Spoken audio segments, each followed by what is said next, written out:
Good morning students. आशा है आप सभी अच्छे होंगे और अपना ध्यान भी रख रहे होंगे। बच्चों, इसी क्रम में आगे बढ़ते हुए हम हमारी हिंदी टेक्स्ट बुक के अंतिम लेसन की ओर बढ़ते हैं। उस लेसन की ओर बढ़ने से पहले हम आपको कुछ बात बताना चाहते हैं कि बच्चे, हर चीज़ के दो पहलू होते हैं, सकारात्मक और नकारात्मक, है ना। ये मनुष्य की बुद्धि और विवेक पर डिपेंड करता है कि हमें उसको किस तरह से उपयोग में लेना चाहिए, ठीक है ना। इसी तरह विज्ञान और परमाणु शक्ति भी इस संसार को सुखद बनाने में अपना पूरा योगदान दे सकती है।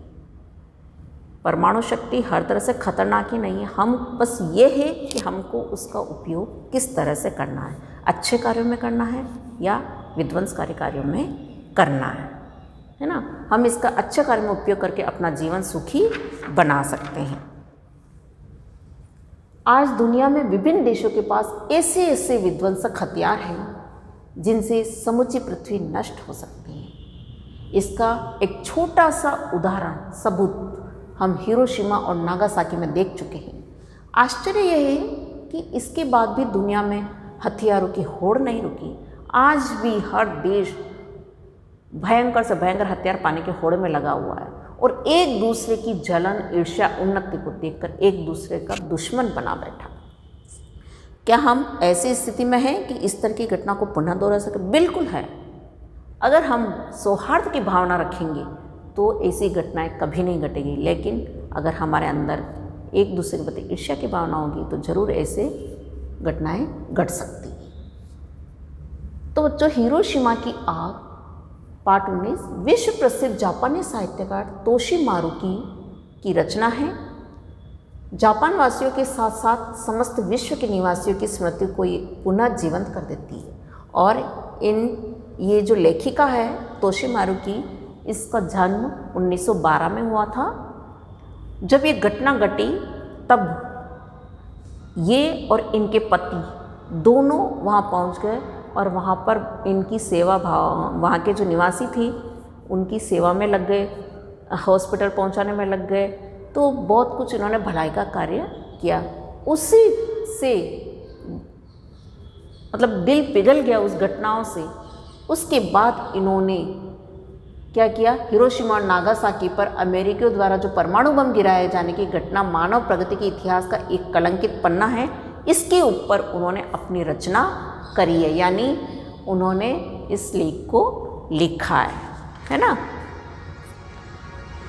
अब देखिए, इसके अंदर हमें संकल्प भी करना चाहिए कि किस प्रकार की ऐसी स्थिति इसमें उत्पन्न हुई कि हमें ऐसी घटना दोबारा न देखनी पड़े। हमें क्या करना चाहिए कि ऐसी घटनाओं दोबारा न घटे। तो आइए हम आज पार्ट 19 हिरोशिमा की आग पढ़ते जाएंगे। पहले वाचन करते जाते हैं और साथ साथ में उसको समझते भी जाएंगे, ठीक है। उस दिन जापान के हिरोशिमा शहर का आसमान नीला और साफ था। जब ये घटना घटी थी ना, उस दिन की बात बताए जा रहे हैं कि जिस दिन घटना घटी उस दिन जापान के हिरोशिमा शहर का आकाश एकदम साफ था, सूरज चमक रहा था। लोग बसों और ट्राम कारों में बैठकर काम पर जा रहे थे। हिरोशिमा की सातों नदियाँ धीरे धीरे बह रही थी। वहाँ पर नदियाँ कितनी? 7। हिरोशिमा में 7 नदियाँ थी जो धीरे धीरे बह रही थी। गर्मी का मौसम था, सूरज की किरणें पानी की सतह पर थिरक रही थी। गर्मी का टाइम था तो सूर्य अपनी किरणें डाल रहा था तो पानी की सतह पर जैसे कोई थिरक रही थी। जापान के कई बड़े शहरों टोक्यो, ओसाका और नगायो पर हवाई हमले हो चुके थे। हिरोशिमा अभी इन हमलों से बचा हुआ था। पहले इन 3 शहरों में हवाई हमले हो चुके थे, लेकिन हिरोशिमा अभी बचा हुआ था। तो हिरोशिमा के लोग इस बात से खुश थे। वैसे उन्होंने हवाई हमलों से बचने के लिए जो कुछ संभव था वे तैयारियां की थी। क्योंकि उन्होंने 3 शहरों में हवाई हमले देख लिए थे, तो उसके बाद वे अपने आप को भी बचाने के लिए तैयारियां कर रखी थी उन्होंने। आग न फैले इसलिए पुरानी इमारतों को गिरा दिया गया था और सड़कों को भी चौड़ा कर दिया गया था। जगह जगह पर आग बुझाने के लिए पानी का प्रबंध किया गया था। बमबारी की स्थिति में लोगों के छिपने के लिए सुरक्षित स्थान बनाए गए थे। जब अगर गोलाबारी हो, बमबारी हो, तो वहाँ के निवासी कहाँ छुप सके, उसके लिए छुपने के लिए स्थान भी बनाए गए थे। हर एक नागरिक अपने साथ हमेशा दवाइयों की एक छोटी थैली रखता था। इतनी तैयारी हिरोशिमा में रहने वाला नागरिक अपने साथ रखता था। घर से बाहर निकलते समय लोग बमबारी से बचने के लिए खास प्रकार के कवच और हेलमेट पहनते थे। अगर वो घर से बाहर निकलते तो इन बमबारी गोलीबारी से बचने के लिए हेलमेट और एक खास प्रकार का कवच पहनते थे।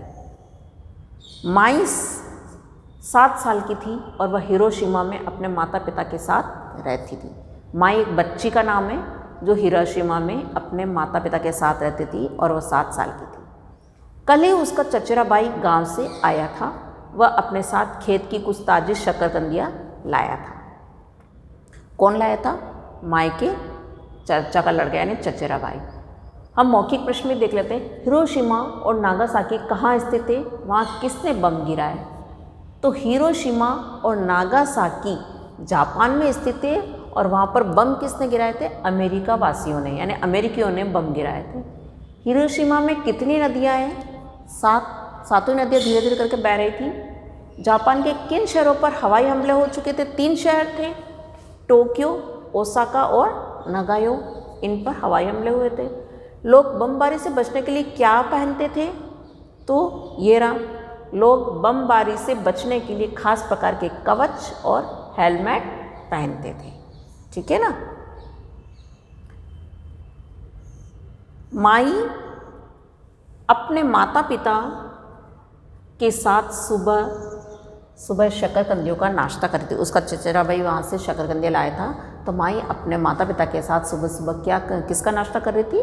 शकरकंदियों का नाश्ता कर रही थी। माई को बड़ी भूख लग रही थी और शकरकंदियाँ उसे बहुत पसंद थी।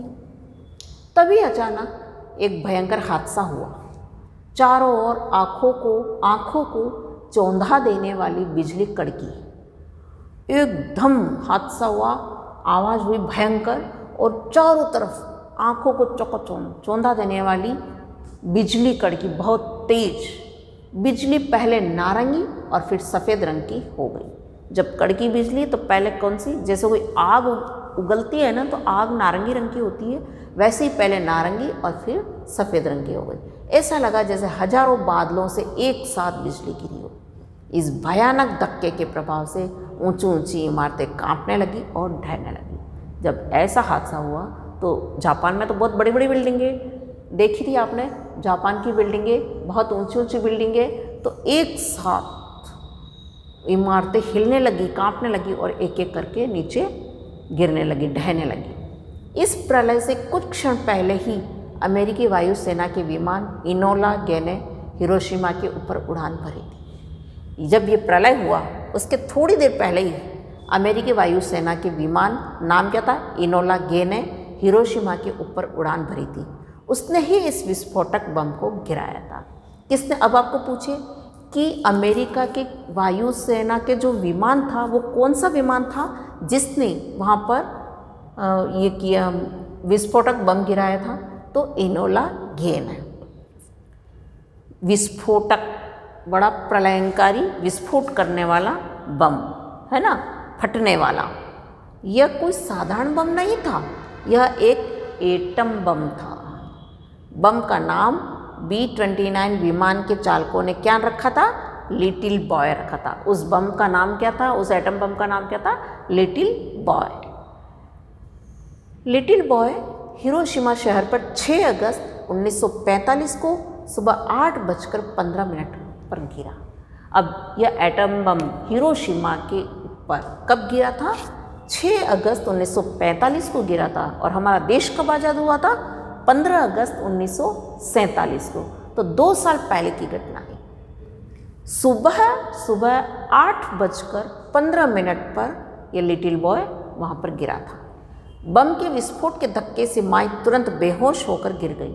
इतना भयंकर विस्फोट हुआ कि वो जो माई थी, जो शकरकंदियों का नाश्ता कर रही थी, वो बेहोश होकर गिर गई। कुछ घंटों बाद जब उसे होश आया तब चारों तरफ एकदम सन्नाटा था और आसमान का रंग काला स्याह हो गया था। जब उसको होश आया माई को, तब उसने क्या देखा? आसमान का रंग एकदम काला। काला क्यों? कि बम विस्फोट हुआ तो एक बार आग निकली। आग निकलने के बाद क्या हुआ? धू धू धू करके धुआं निकला और वो धुआं इतना फैला चारों तरफ कि आसमान पूरा काला, एकदम काले बादल की तरह काला हो गया, कुछ भी दिखाई नहीं दे रहा था। शुरू में तो वह हिल भी नहीं पाई। वह सब और चीज़ों को जलता देखकर डर गई, क्योंकि बम फटाए, आग निकली तो चारों ओर आग ही आग थी और सब चीज़ें एक एक करके जलने लग गई। फिर अंधेरे में कुछ दूरी पर उसे एक लाल रोशनी दिखाई पड़ी। अंधेरा था तो अंधेरे के अंदर लाल रंग की एक रोशनी दिखाई दी कुछ दूरी पर। कुछ देर बाद उसे माँ की आवाज़ सुनाई पड़ी। माँ उसे बुला रही थी। माई ने बड़ी मुश्किल से अपने ऊपर पड़े हुए लकड़ी के तख्ते को हटाया। जब माई के ऊपर ये था ना, तो उसने बड़ी मुश्किल से लकड़ी के तख्ते को हटाया। तब तक माँ उसके पास दौड़ी हुई आई।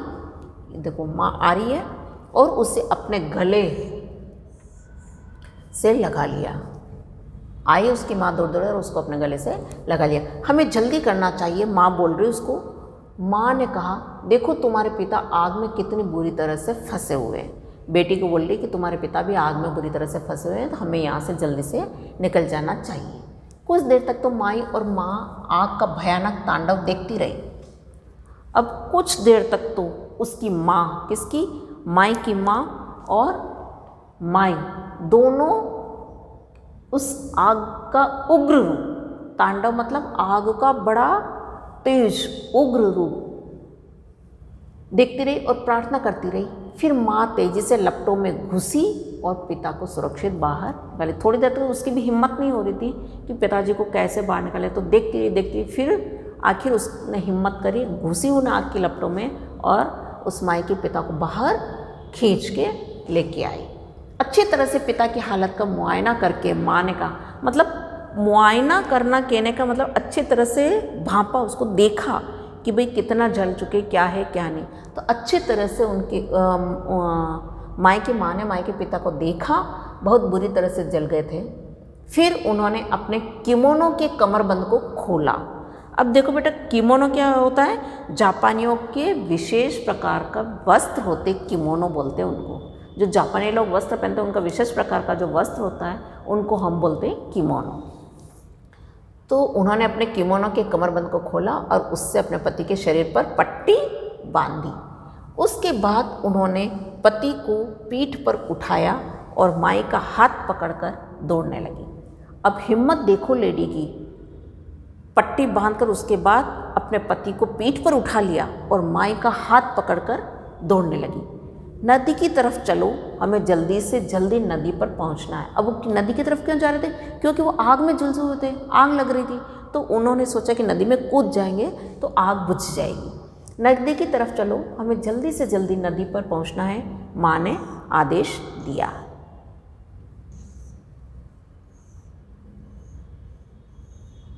तीनों तेजी से नदी में जाकर पानी के अंदर कूद पड़े। कूदते समय माँ को माई का हाथ छोड़ना पड़ा। तीनों के तीनों नदी में कूद गए और कूदते समय उनको किसका हाथ छोड़ना पड़ा? माई का हाथ छोड़ना पड़ा। अब आपको पूछती हूँ कि माई कौन थी, कहाँ रहती थी और वह कितनी बड़ी थी? तो माई कौन थी? माई एक 7 साल की बच्ची थी जो हिरोशिमा में अपने माता पिता के साथ रहती थी। कितनी बड़ी थी? तो 7 साल की थी। माई कौन थी? 7 साल की बच्ची थी। कहाँ रहती थी? तो हिरोशिमा में रहती थी, है ना, अपने माता के साथ। हिरोशिमा पर गिरने वाले एटम बम का क्या नाम दिया गया था? Little boy. यह वहाँ कब तथा किस समय गिरा? तो यह वहाँ कितने अगस्त को गिरा था? 6 अगस्त 1945 को सुबह 8:15 पर गिरा था। माई के पिता को आग से बाहर कौन लाया था? कौन लेकर आया? माई की माई लाई थी। पहले तो वो तांडव देख रही थी उसका, उसके बाद हिम्मत करके वो उन आग की लपटों में घुसी और उसके माई के पिता को बाहर लेकर आई। भूतो माई के पिता को आग से बाहर कौन लेके आया? माई की माँ, है ना। अब भूतो जैसे कौन लग रहे थे ये हम आगे पढ़ते हैं। तीनों तेजी से नदी में जाकर पानी के अंदर कूद पड़े। कूदते समय माँ को माई का हाथ छोड़ना पड़ा। माई चांद मुझे कसकर पकड़े रहो, माँ चिल्लाई। आग से बचने के लिए भागने वालों की लंबी भीड़ थी, क्योंकि चारों तरफ आग ही आग साए साए करके फैल रही थी। तो चारों तरफ आग की लपटों से बचने के लिए लोग बाग वहाँ के जो निवासी थे वो भाग रहे थे, तो भीड़ भगदड़ हो गई। माई ने देखा कि बहुत से बच्चों के पूरे कपड़े जल गए थे और उनके होठ और आँखों की पलकें फूल गई थी, क्योंकि आग लगी तो होठ भी फूल गए और आँखों की जो ये पलकें हैं ये अपनी वो भी पूरी तरह से जल गई थी, यानी फूल गई थी। वे इधर उधर भटकते और चिल्लाते हुए भूतों जैसे लग रहे थे। तो अब यहाँ पे क्वेश्चन आता है कि भूतों जैसे कौन लग रहे थे? तो वे बच्चे जिनके कपड़े जल गए तथा उनके होठ और ये जो आँखों की जो पलकें हैं वो सूज गई थी, है ना, फूल गई एकदम और इधर उधर भटक रहे थे।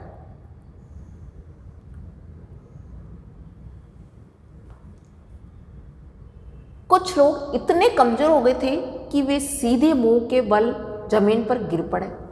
अब कुछ लोग तो ऐसे भी थे कि वो खड़े भी नहीं हो पा रहे थे, तो क्या करें, वो सीधे और मुंह के बल जमीन पर गिरे पड़े।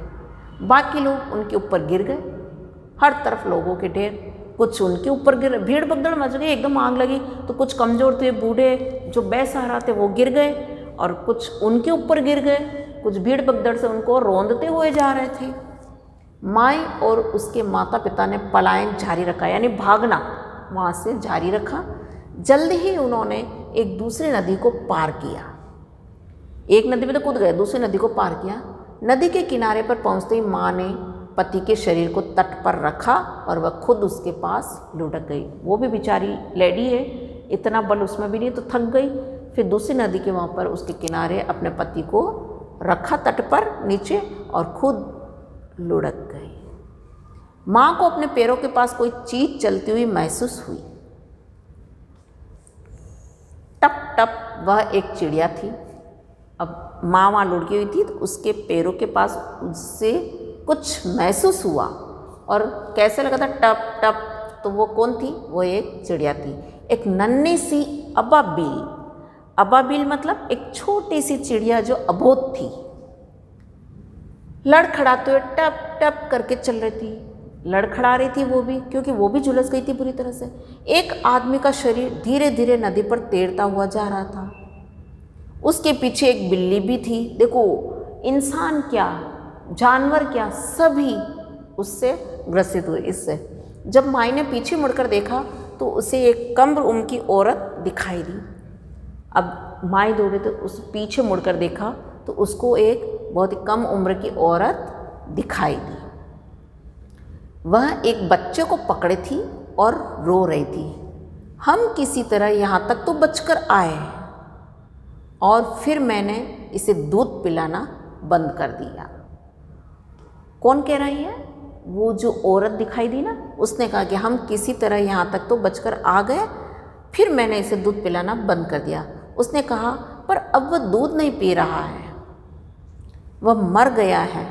वह औरत अपने बच्चे को कलेजे में चिपटाए हुए नदी में घुसी। देखो क्या करे, सबकी इतनी मजबूरी थी कि अपने बच्चे के प्रति भी वो कुछ नहीं कर पा रही थी।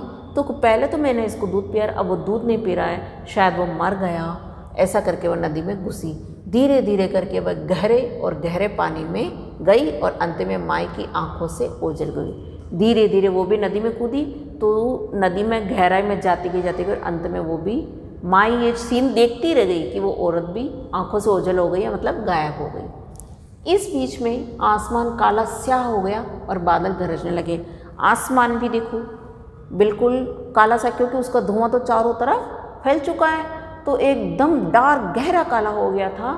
और क्या हुआ, बादल भी साथ में गरजने लगे। फिर बारिश होने लगे। लो, उसमें और आफत में आफत कि पहले आग लगी भीषण, उसके बाद चारों तरफ धुआं, बादल गरजने लगे और फिर ऊपर से बारिश हो गई।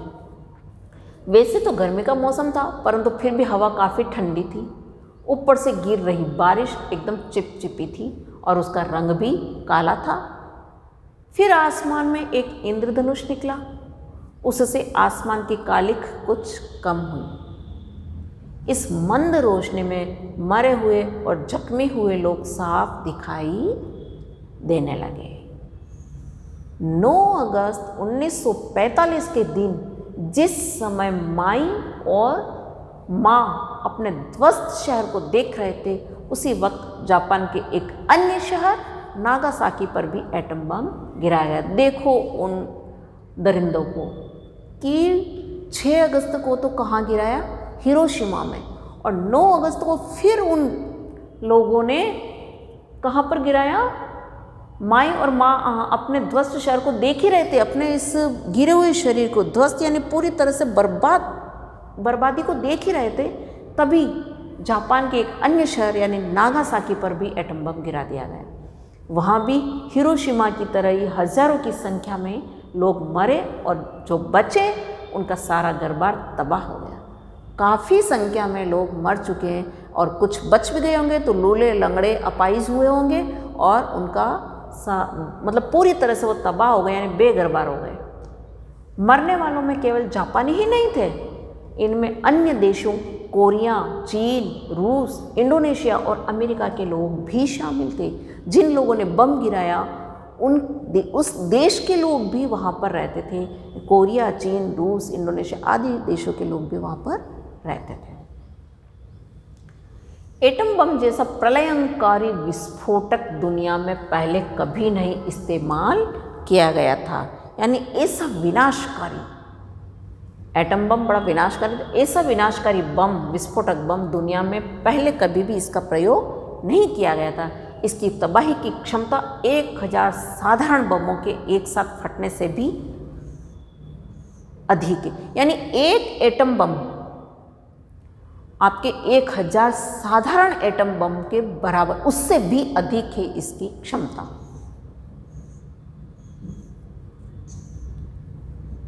इससे निकलने वाली विषैली रेडियोधर्मी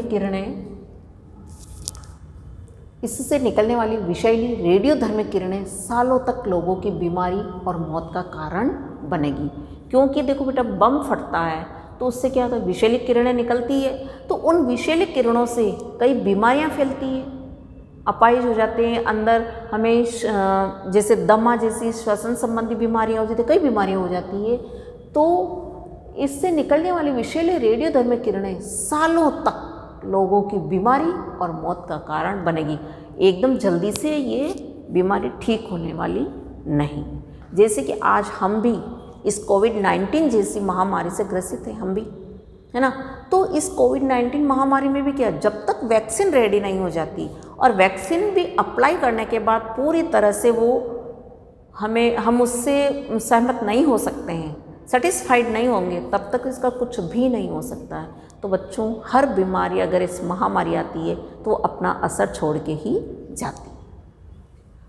हर एक साल 6 अगस्त वाले दिन हिरोशिमा के लोग एटम बम से मरने वाले लोगों के नामों को कागज की लालटेनों पर लिखते हैं।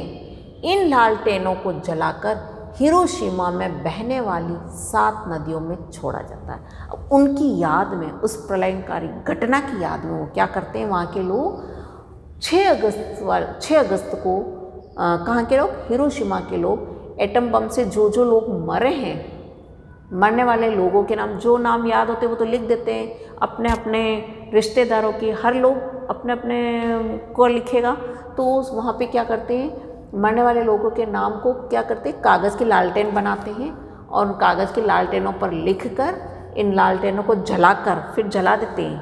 कागज़ की लालटेन बनाकर उनके नाम लिख देते हैं, फिर उस लालटेनों को जलाकर क्या करते हैं, हिरोशिमा में बहने वाली 7 नदियों में छोड़ दिया था। इसका मतलब ये हुआ कि इस भयंकर घटना से क्या हुआ, पहले तो हम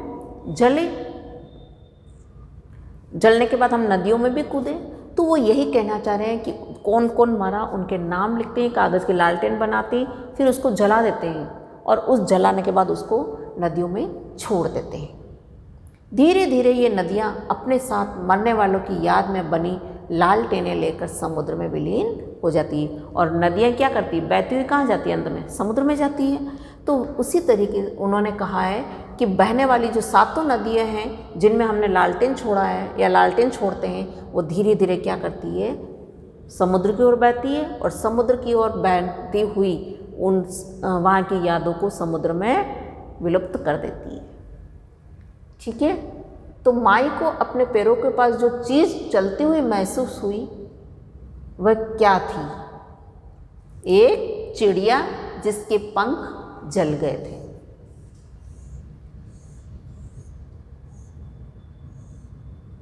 नागासाकी कहाँ है, उस पर एटम बम कब गिराया गया? तो नागासाकी कहाँ है?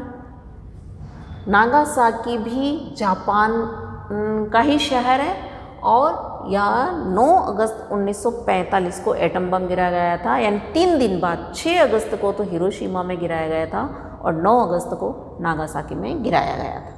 एटम बम कैसा विस्फोटक होता है? तो बड़ा ही प्रलयंकारी, भयानक। हर एक साल 6 अगस्त के दिन हिरोशिमा के लोग क्या करते हैं, एटम बम से मरने वाले लोगों के नाम, यानी कागज़ की एक लालटेन बनाते हैं, मरने वाले लोगों के नाम उस लालटेन पर लिख देते हैं, फिर उस लालटेन को जलाकर वहाँ जो बहने वाली नदी, वहाँ की जो नदी होती है उसमें छोड़ देते हैं, यानी उन 7 नदियों में उनको बहा देते हैं, जो कि वो बहते हुए कहाँ चले जाते हैं, समुद्र में विलुप्त हो जाते हैं। ठीक है बच्चों, ये तो है हमारा चैप्टर। ठीक है, अब हम क्या करते हैं, आगे इसके क्वेश्चन भी देख लेते हैं। पहले शब्दार्थ देख लेते हैं। ढहना, मकान आदि का गिरना, विस्फोटक, फटने वाला, तांडव, उग्र क्रियाकलाप यानी विनाशकारी करतब। जैसे आपकी कभी कभी शिव जी बहुत गुस्से में रहते हैं, रौद्र रूप धारण करते थे, तब उनको कहते हैं ना तांडव नृत्य करना, तब उनको बहुत क्रोधित रूप होता है, उनका गुस्सा आता है तब। मुआयना करके यानी अच्छी तरह देखभाल कर देखकर। किमोनो जापानियों के विशेष वस्त्र होते हैं। पलायन बचकर भागना। अबाबिल एक छोटी चिड़िया। ओझल होना, दिखाई न पड़ना। तबाह होना, नष्ट होना। ध्वस्त पूरी तरह बर्बाद। प्रलयंकारी विनाशकारी। विलीन लुप्त, है ना। बड़े क्वेश्चन आंसर हम अभी नहीं करते हैं। हिरोशिमा में जगह जगह पर आग बुझाने के लिए पानी का प्रबंध किया गया था, हमें राइट रॉन्ग बताना है। तो बिल्कुल किया गया था। हिरोशिमा पर एटम बम चीन के विमानों ने गिराए थे? नहीं, अमेरिका के विमानों ने गिराए थे। जब माई को होश आया तब चारों तरफ एकदम सन्नाटा था और आसमान का रंग काला स्याह हो गया था। सही है। आग से बचने के लिए भागने वालों की भीड़ ज़्यादा नहीं थी? गलत। आग से बचने के लिए तो पूरा हिरोशिमा की जनता ही भागने लग गई थी, तो भीड़ खूब थी। 9 अगस्त 1945 को नागासाकी पर एटम बम गिराया गया था। 9 अगस्त को ही गिराया था नागासाकी पर और हिरोशिमा में गिराया गया था 6 अगस्त को, इसलिए राइट। एटम बम जैसा प्रलयंकारी विस्फोटक दुनिया में इससे पहले कभी नहीं इस्तेमाल किया गया था। राइट, कभी नहीं हुआ था। हिरोशिमा में बम विस्फोट के समय वहाँ कौन सा मौसम था? गर्मी का मौसम था। माई का चचरबाई गांव से क्या लेकर आया था? शकरकंदियाँ। हिरोशिमा पर एटम बम गिराने वाले अमेरिकी वायुसेना के विमान का क्या नाम था? इनोला गे। हिरोशिमा के बाद किस जापानी शहर पर एटम बम गिराया गया था? नागासाकी। एटम बम से कौन सी विषैली किरणें निकलती है? रेडियोधर्मी किरणें। प्रत्येक वर्ष किस दिन हिरोशिमा के लोग एटम बम से मरने वाले लोगों के नामों को कागज़ की लालटेनों पर लिखकर 7 नदियों में प्रवाहित करते हैं? तो 6 अगस्त। ठीक है बेटा। अब देखिए पर्यायवाची देखो। शहर, नगर, पुरी, पानी, जल, नीर, सबको ध्यान है। खुश, प्रसन्न, हर्ष, आग, अनल, पावक, अग्नि, घर, सदन, आलय भी बोलते हैं, गृह भी बोलते हैं। ठीक है। अच्छा, विलोम शब्द लिख। सन्नाटा, कोलाहल, कमजोर, ताकतवर, है ना। विलीन, उत्कीर्ण, है ना। ताज़ी, बासी, नन्ही, बड़ी, मंद, तीव्र। ठीक है। उपसर्ग नागरिक में नगर शब्द मूल शब्द है, इक प्रत्यय है। जख्म में जख्म शब्द मूल शब्द हुआ और ई प्रत्यय हुआ। ओके। ऐसे ही विनाशकारी में वी उपसर्ग, नाश शब्द और कारी प्रत्यय। अगर हम सिर्फ दो ही लिखे तो विनाश शब्द हो सकता है, मूल शब्द और कारी प्रत्यय, लेकिन जब हम तीन पूछ रहे हैं तो वी उपसर्ग, नाश शब्द और कारी प्रत्यय। कालीमा, काली आपको मूल शब्द और ईमा प्रत्यय। सुरक्षित, सु उपसर्ग, रक्षा शब्द और इत प्रत्यय। मानवता, मानव मूल शब्द हुआ और ता प्रत्यय हुआ। ठीक है। वचन बदलो। किरण, किरणें, दवाई, दवाइयाँ, शकरकंदी, शकरकंदियाँ, औरत, औरतें, तैयारी, तैयारियाँ, इमारत, इमारतें, चिड़िया, चिड़ियाँ, है ना, मैंने पढ़ाए थे वचन तब बताया था। बच्चा, बच्चे। ठीक है। अब बच्चों कुछ हम छोटे क्वेश्चन भी पूछ लेते हैं आपको। जैसे आपके आते हैं, फर्स्ट क्वेश्चन इसमें बनाया गया है, जैसे कि आपके होमवर्क में दिया जाएगा, उसका फर्स्ट क्वेश्चन है हिरोशिमा और नागासाकी कहाँ स्थित है, वहाँ किसने बम गिराए? तो ये जापान में स्थित है तथा वहाँ किसने बम गिराए थे? अमेरिकियों ने। हिरोशिमा में कितनी नदियाँ? 7। जापान के किन शहरों पर पहले हवाई हमले हो चुके थे? टोक्यो, ओसाका और नगायो। लोग बमबारी से बचने के लिए क्या पहनते थे? खास प्रकार के कवच और हेलमेट। माइक को अपने पैरों के पास जो चीज़ चलती हुई महसूस हुई वह क्या थी? एक चिड़िया जिसके पंख जल गए थे। ये हमने ओरल क्वेश्चन में भी देखे थे। ठीक है। तो छोटे छोटे क्वेश्चन आपको जिस प्रकार से इसमें दिए गए हैं आपको उनको लर्न करने हैं, और इस लेसन का जो सारांश के रूप में है आप इस प्रकार से भी लर्न कर सकते हैं। इसकी जो मुख्य बातें होती है वो आप अपनी कॉपी में लिख के और मुख्य बातों को याद कर लो तो पूरा चैप्टर का आपका सारांश भी हो जाता है। ठीक है। तो बच्चों मैं आपसे यही कहना चाहती हूँ कि हिरोशिमा और नागासाकी में हुई विस्फोटक हम सबके लिए एक सबक है। ऐसी भयंकर घटना हम सबके लिए क्या एक सबक है। मनुष्य के क्रोध और अविवेकपूर्ण निर्णयों के कारण कई बार सामूहिक रूप से निर्दोष लोगों को अपने प्राण खोने पड़ते हैं, है ना। क्रोध और अविवेक के कारण जो सामूहिक रूप से अपने प्राण गंवाने पड़ते हैं मनुष्यों को। यही स्थिति कई बार हमारे व्यक्तिगत जीवन में भी सामने आती है। हमारे थोड़े से समय के क्रोध और अविवेक के कारण बड़े बड़े झगड़े हो जाते हैं। हमारे घर में भी क्या है? गुस्सा। जरा सा गुस्सा, आप क्लास में भी आते हो, गुस्सा, जरा सा गुस्सा हुआ हम फ्रेंड लड़ लेते हैं, बात बढ़ जाती है। कई बार तुम लोग अपने घर पे जाके अपने पेरेंट्स को शिकायत करते हो, पेरेंट्स स्कूल में आ जाते हैं लड़ने के लिए। तो क्रोध और अविवेक, इसका समाधान यही है कि क्रोध के समय हमें निर्णय लेने से बचना चाहिए। कभी भी हमें क्रोध के समय निर्णय नहीं लेना चाहिए। हमें सोच विचार कर अपने गुस्से को शांत कर फिर ही हमें निर्णय लेना चाहिए। आप किसी भी तरह छोटे बड़े निर्णय लेते समय हमेशा ध्यान रखेंगे कि हमें क्रोध में कभी भी निर्णय नहीं लेना चाहिए, क्योंकि इसके पहले भी बेटा मैंने जो आपको एक लेसन पढ़ाया था जिसमें कुंडलिया में भी लिखा हुआ था कि बिना विचारे जो करे सो पाछे पछताए, काम बिगाड़े आपनो जग में होत हंसाए। इसलिए हमें बिना सोचे समझे कोई भी कार्य नहीं करना चाहिए। धन्यवाद।